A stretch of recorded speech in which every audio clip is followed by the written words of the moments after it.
Oke, semua.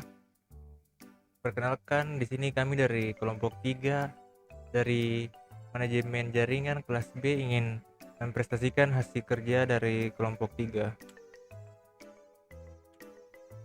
Poin pembahasan: 1. Memahami konsep IP, datagram, dan ICMP. 2. Struktur IP, datagram. 3. Internet Message Control Protocol, ping, dan traceroute. 4. Packet filtering. 1. Memahami konsep IP, datagram, dan ICMP. IP datagram adalah unit data dasar dalam protokol. Internet Protokol IP datagram adalah sebuah paket data yang digunakan untuk mengirimkan informasi di seluruh jaringan berbasis IP, termasuk internet. Setiap IP datagram terdiri dari dua bagian utama, yaitu header IP dan payload.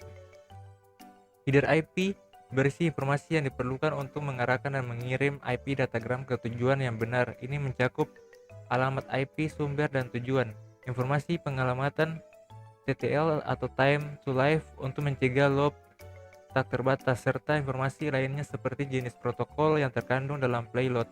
Payload berisi data sebenarnya yang dikirim melalui jaringan seperti data APK, pesan, atau informasi lainnya yang perlu ditransmisikan.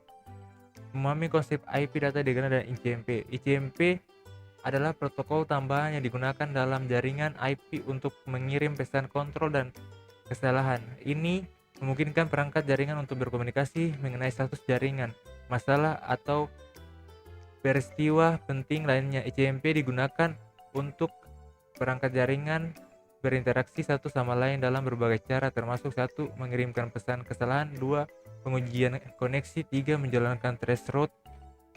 Jadi IP datagram adalah unit data dasar dalam protokol IP yang digunakan untuk mengirimkan informasi.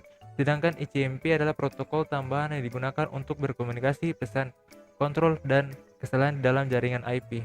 Ya, yang selanjutnya yang akan saya baca yaitu struktur IP datagram. Struktur umum dari sebuah IP datagram terdiri dari dua bagian, yaitu header IP dan play. Pertama versi, kedua panjang header, ketiga toast atau type of service, keempat panjang total, kelima identifikasi, keenam flag, ketujuh offset fragment, kedelapan TTL atau time to live, ke-9 protokol, ke-10 checksum, ke-11 alamat IP, sumber dan tujuan, ke-12 pilihlah header atau opsional, bisa mencakup informasi tambahan jika diperlukan. Kedua yaitu pilot. Bagian ini memiliki data sebenarnya yang ingin dikirim melalui jaringan seperti data, aplikasi, atau pesan.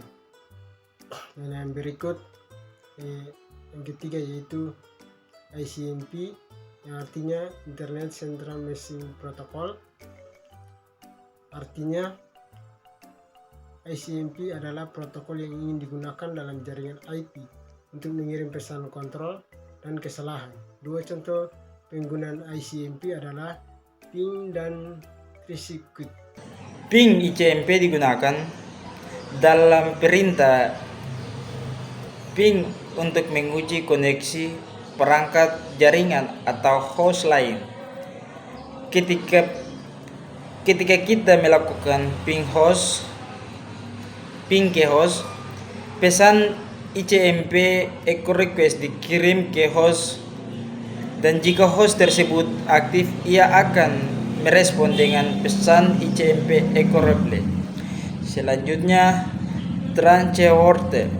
Tranceorte juga menggunakan ICMP untuk melacak jalur yang diambil oleh paket email melalui jaringan ini. Lakukan dengan pengiriman serangkaian paket ICMP dengan TTL berada dalam perangkat jaringan dari setiap perangkat jaringan yang dilewati. Ini membantu dalam pecahan masalah jaringan dan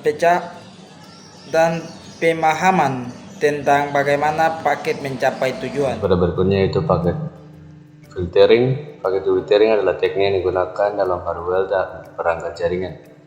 lainnya untuk mengatur lalu lintas jaringan berdasarkan aturan tertentu. Aturan ini dapat mencangkup alamat IP, port, protokol, atau kondisi lainnya. Jika suatu paket cocok dengan aturan yang telah ditentukan, itu dapat diizinkan atau diblokir sesuai dengan kebijakan keamanan jaringan. Paket filtering memungkinkan administrator jaringan untuk mengimplementasikan kontrol akses, perlindungan terhadap serangan, dan kebijakan keamanan lainnya dengan memilih paket yang diteruskan atau dibuang berdasarkan kriteria yang ditentukan. Ya, saya mewakili teman-teman saya mengucapkan terima kasih. Jika ada saran dan tanggapan, boleh berkomentar. Selamat siang dan shalom.